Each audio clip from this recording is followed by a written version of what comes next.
Welcome to the deep dive. Mhm. We've got quite a stack of fascinating material in front of us today, We certainly do. all focused on one really powerful thing, body language. That's right. We're diving deep into how we communicate without actually saying a single word. Our mission here is to pull out the most important insights, really, to help you understand that constant stream of hidden messages our bodies send out. Yeah, because it's easy to think conversation is just, the words, but it's so much more. Oh, way more. We learned from this material that the total impact of a message is, maybe surprisingly, only about 7% verbal, just the words themselves. Only 7%. It's wild when you think about it. Right. The vast majority, 93%, comes from how you sound, your vocal tone, inflection. That's about 38%. And then, maybe most powerfully, your nonverbal signals. That's a huge 55%. And that 55%, well, that's where body language lives. It's often called the original communication system. Before words. Exactly. Think about it. Before we developed complex spoken language, we relied entirely on physical signals, right? To understand each other, to convey danger or welcome or anything else. So while words are great for maybe facts and information, Uh-huh.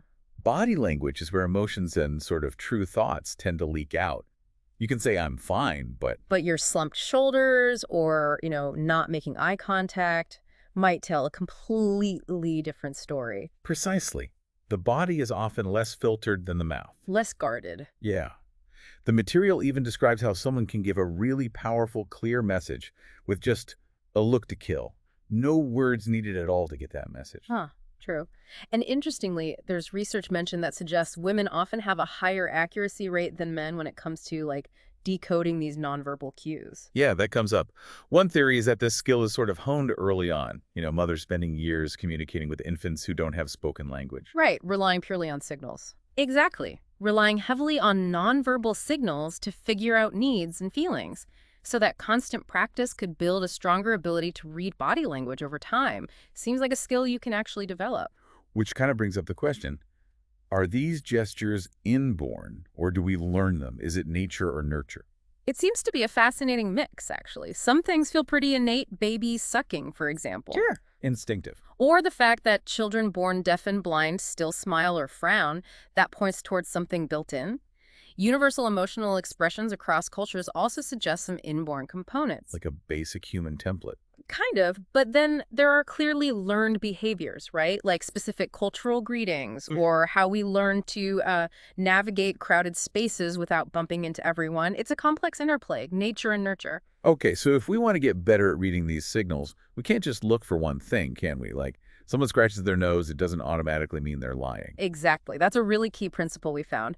You need to look for clusters of gestures, not just a single signal in isolation. Clusters. Okay. Yeah, one gesture can mean many things, but several happening together or in sequence provide a much more reliable picture. Makes sense. What else? Context is crucial.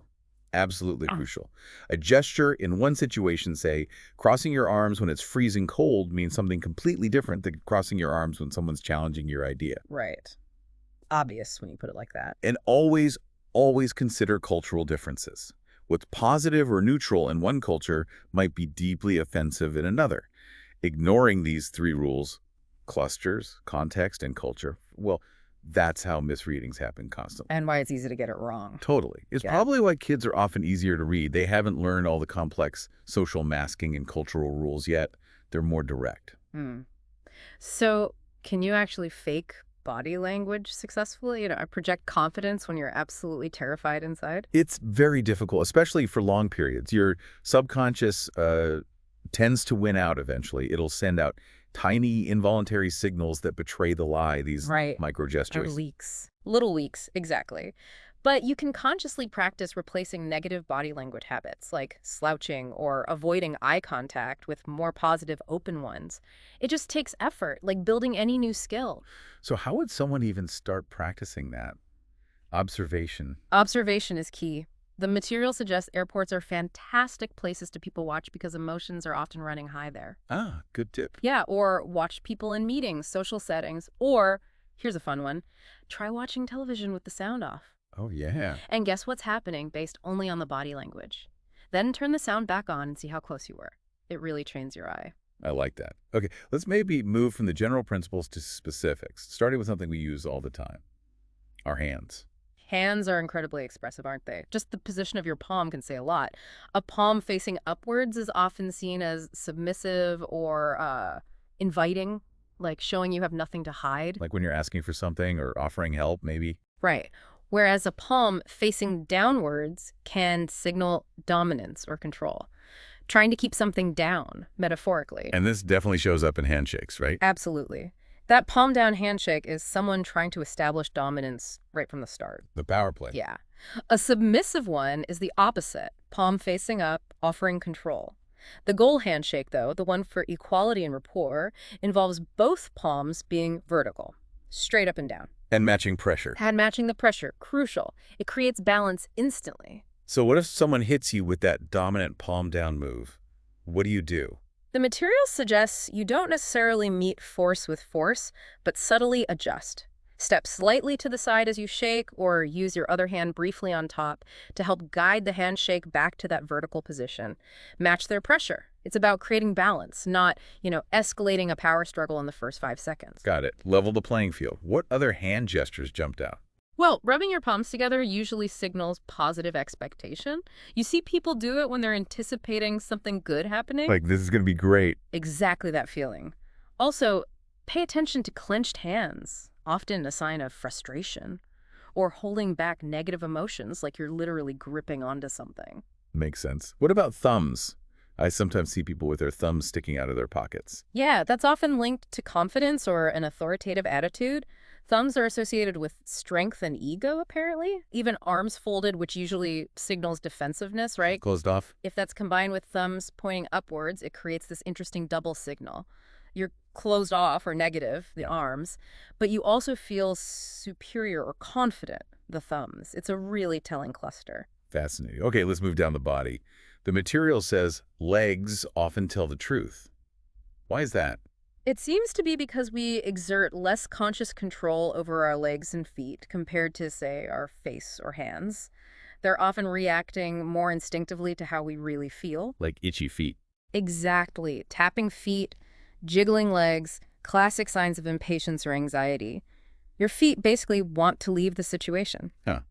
And standing positions, too.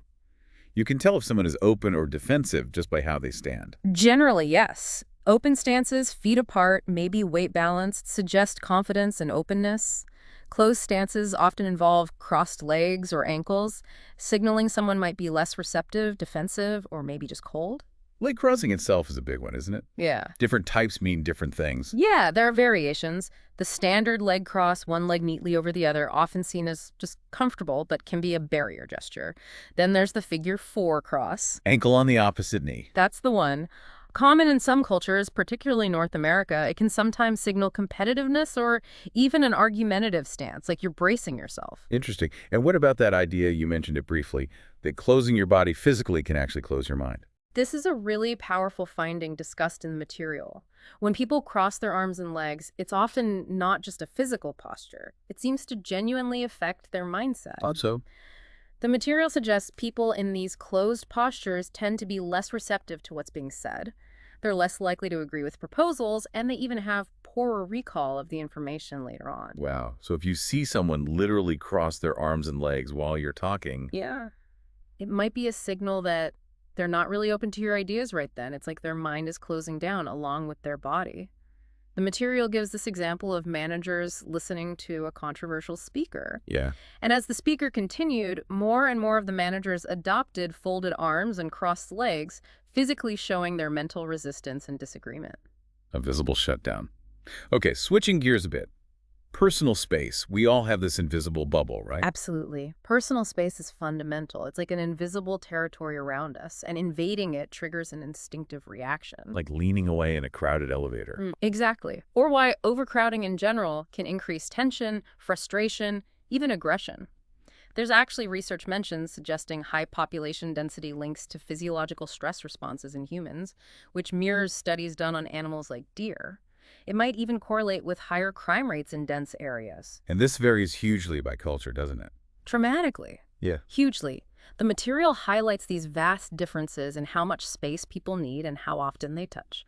Compare, say, interaction distances in Rome or Paris to London or New York. Big difference. Massive. So someone from a high-contact culture might accidentally seem pushy or overly familiar to someone from a low-contact culture, and the low-contact person might seem cold or distant in return. Leading to that awkward dance. Exactly, that uncomfortable waltzing the material describes, where people are constantly adjusting, trying to find a distance that feels right for both of them. Respecting that cultural norm around space is absolutely key to building rapport. Good point. Okay, let's talk eyes. Often called the windows to the soul. Pretty important in communication. Oh, vital. Absolutely vital. Eyes do so much. They regulate the flow of conversation, show interest or lack thereof, convey dominance or submission, and can even give clues about potential deception. And pupil dilation. That's unconscious, right? Completely unconscious. Your pupils tend to get larger when you're interested, excited, or aroused by something you see. They constrict, get smaller when you're feeling negative, angry, or hostile. And other people pick up on that. Subconsciously, yes. Seeing dilated pupils in someone else can actually make your pupils dilate in response, fostering a sense of connection. It's a reciprocal effect. Wow. What about that quick eyebrow flash people sometimes do when they see someone they know? Ah, the eyebrow flash, that rapid up and down flick of the eyebrows. It's described as a universal greeting signal. Universal. Real. Found across pretty much all cultures, except apparently Japan, where it can be seen as improper. It's thought to be an inborn gesture, maybe evolved from primates, basically saying, I see you and I'm not a threat. It just draws attention to the face for recognition. Okay. And different ways of looking at someone. You mentioned gazes. Right. The material breaks it down. There's the social gaze, which involves looking in a triangle between the other person's eyes and mouth. It's generally non-threatening, good for normal conversation. Gendered stuff. Then there's the intimate gaze. This one drops lower, looking from the eyes down towards the body and back. It signals interest, often sexual interest. Okay. And the power gaze. This one stays high, focused on a triangle between the eyes and the center of the forehead. It ignores the more social mouth area. It's used to intimidate or assert dominance. Think of someone looking down their nose at you, literally or figuratively. Like the Terminator days. Exactly. That kind of intense, non-social focus. What about the sideways glance? That seems like it can mean different things. It really depends on the rest of the face. Context again. A sideways glance combined with raised eyebrows and a slight smile. That can signal playful interest, maybe shyness, often seen in courtship. Flirty. Could be. But a sideways glance with lowered brows, maybe a frown or downturned mouth. That signals hostility, suspicion, or criticism. Very different vibe. Eyes are complex. What about smiles and laughter? They seem straightforward. They mean happiness, right? Well, yes, they certainly convey happiness, but they also serve other deeper functions. They're huge for building social bonds and sometimes even signaling submission or appeasement. Submission. Like a dog rolling over. Kind of analogous. The material links smiles back to appeasement gestures seen in primates, showing you're not a threat. Crucially, though, not all smiles are the same. There's a big difference between a genuine smile and a fake one. How can you tell? Look at the eyes. The key is the eyes. A genuine smile, often called a Duchenne smile after the researcher who studied it, involves the muscles around the eyes, the orbicularis oculi. It makes those little crinkles at the corners. It's usually unconscious. Crow's feet. Exactly. A fake smile, on the other hand, usually only involves the mouth muscles. It can look forced, maybe too wide, and it just doesn't reach the eyes.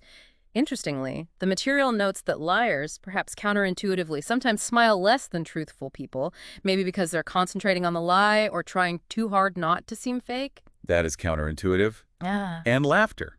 More than just finding something funny. Oh, much more. Laughter is incredibly important for social bonding.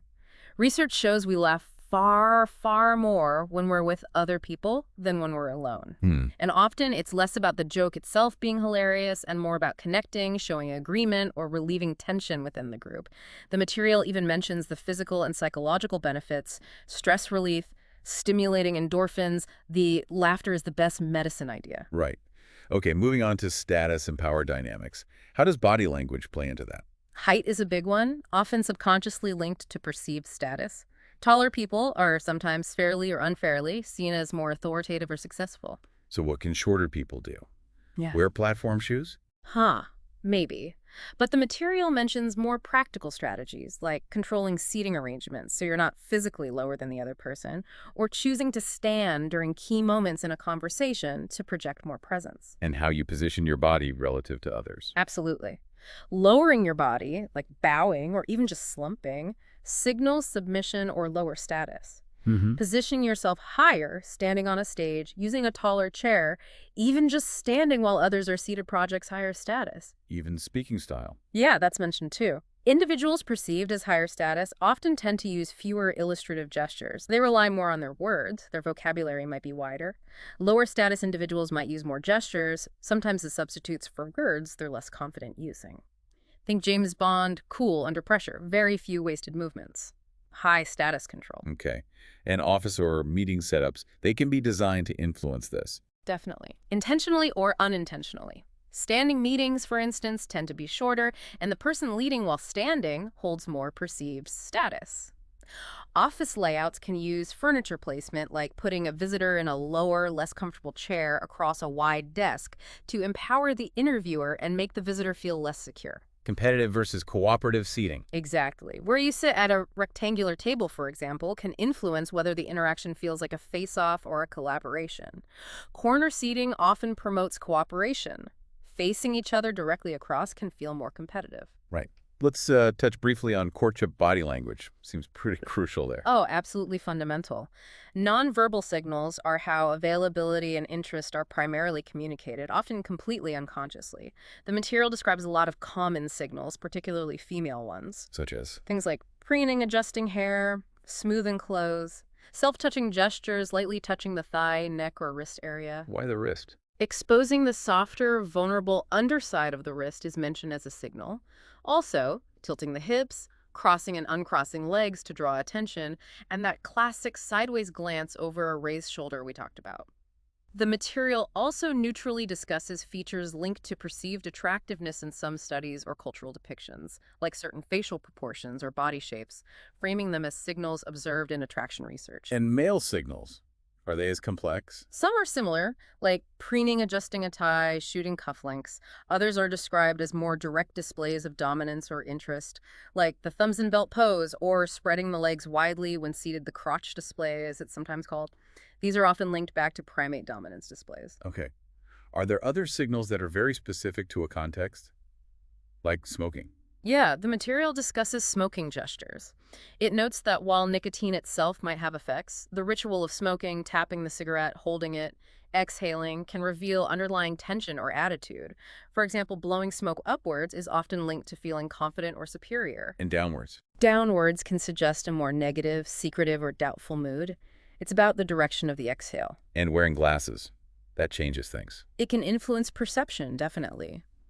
Taking glasses off slowly and deliberately can be a stalling tactic or signal seriousness. Putting the earpiece in your mouth can signal contemplation or delay. Peering over the glasses is often seen as critical or scrutinizing, quite intimidating. The stern librarian look. Exactly. And contact lenses, by removing the barrier, can make eyes appear larger and perhaps more expressive or sensual. There's even an experiment mentioned showing how glasses versus no glasses, combined with makeup, affected perceived intelligence and credibility, especially for women in business contexts. Interesting how accessories play in. So, Yeah. with all these signals flying around hands, legs, eyes, space, how do you actually get better at both reading and, I guess, sending the right messages? It really is presented as a learnable skill, like riding a bike or learning a language. It takes conscious practice and, importantly, observation. Is it about manipulating people, though? That sounds a bit iffy. The material addresses that concern. It frames it less as manipulation and more as gaining awareness and maybe equal footing. Especially since, as we discussed, many people, perhaps women more often, are already reading signals unconsciously anyway. It's more about ensuring your words and your body language are congruent, sending the same message. Avoiding being, as the material colorfully puts it, like a bad spaghetti western where the soundtrack doesn't match the action. Huh. Okay. Congruency. Any final practical tips for improving? Well, making a great first impression often involves using confident stances, standing tall, maybe hands clasped behind your back, or using the steeple gesture with fingertips touching. If you need to placate someone who's angry, the material gives the example of a traffic stop. Yeah. Risky situation. The suggestion is to make yourself appear less threatening. Maybe step out of the car slowly, make yourself physically smaller by slightly hunching, show your open palms.